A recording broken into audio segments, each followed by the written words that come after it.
హైదరాబాద్లోని Panjagutta police station పరిధిలో ఒక భారీ కుంభకోణం కలకలం సృష్టిస్తోంది. ప్రముఖ సింగర్ మంగ్లీకి నేరుగా సంబంధం ఉందంటూ సుమారు 200 కోట్ల రూపాయల స్కామ్ వెలుగులోకి వచ్చింది.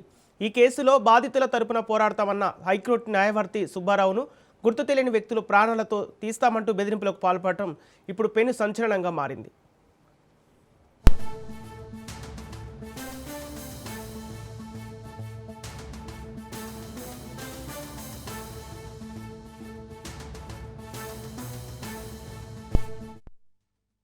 ఒక సంస్థను ఏర్పాటు చేసి 2 తెలుగు రాష్ట్రాలతో పాటు కర్ణాటకలోనూ అమాయక ప్రజల నుంచి డాక్టర్ల నుంచి కోట్లాది రూపాయలు వసూలు చేసినట్లు ఆరోపణలు వస్తున్నాయి.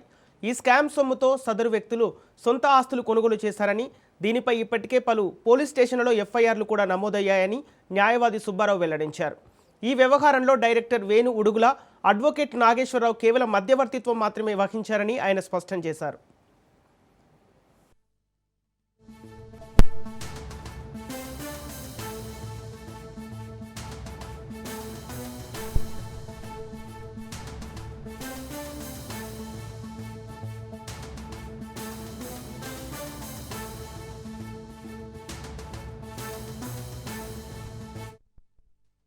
బాధితులకు న్యాయం చేయాలని కోరుతున్న సుబ్బారావుపై ఒత్తిడి పెరిగింది. కేసు నుంచి తప్పుకోవాలని, లేదంటే అంతం చేస్తామంటూ లోకల్ రౌడీలు, కొందరు బంజారా నాయకులతో బెదిరింపులు పంపిస్తున్నట్లు ఆయన ఆవేదన వ్యక్తం చేశారు.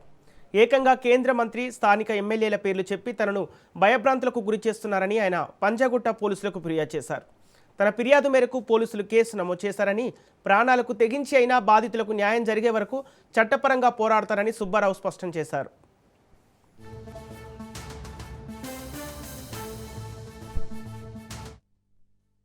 క్రితం నన్ను మోసం చేశారు అని చెప్పి దాదాపుగా ఒక 80 మంది బాధితులు నన్ను కలవడం జరిగింది. ఏంటంటే దేనికి సంబంధించి అని అంటే మైక్రో ఫైనాన్స్ కి సంబంధించి.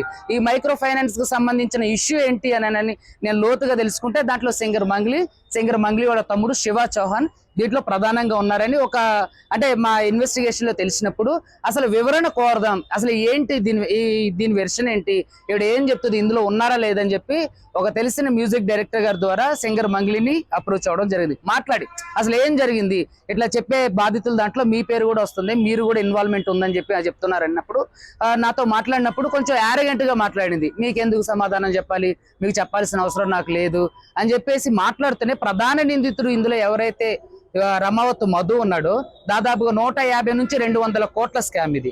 ప్రధాన నిందితుడు ఎవరైతే రమావత్ మధు ఉండో వాడిని లైన్ లో తీసుకొని ఇవిడ మాట్లాడించడం జరిగింది. తర్వాత నేను మాట్లాడేటప్పుడు కొంచెం ఆరోగెంట్ గా జిగుప్సాగరంగా మాట్లాడినప్పుడు అసలు నేను ఫోన్ చేసింది ఏంటి, వివరణ అడగడం కోసం ఫోన్ చేసడం ఏంటి, ఒక సెంట్రల్ మినిస్టర్ పేరు చెప్పి కూడా నన్ను బెదిరించడం జరిగింది. సో బెదిరించినప్పుడు నేను దానికి ఏం భయపడలేదు. భయపడిన తర్వాత అసలు నేను వివరణ అడిగినప్పుడు మీరు ఎలా మాట్లాడేంటని చెప్పి నా దగ్గర ఉన్నటువంటి ఆధారాలను మొత్తం కూడా ప్రెస్కి ఇవ్వడం జరిగింది, ప్రెస్ లో చెప్పడం జరిగింది.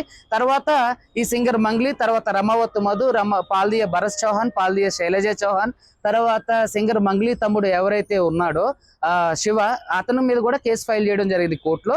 అదే విధంగా సివిల్ సూట్లు కూడా ఫైల్ చేయడం జరుగుతుంది. నన్ను అక్కడ పిలిచిన తర్వాత డబ్బులు ఆఫర్ చేశారు. సో సార్ నాకేమొద్దు, బాధితులకి ఇచ్చేయండి, బాధితులు ఎంతైతే ఉన్నారో ఎవరైతే ఉన్నారో చాలా 100 నుంచి 100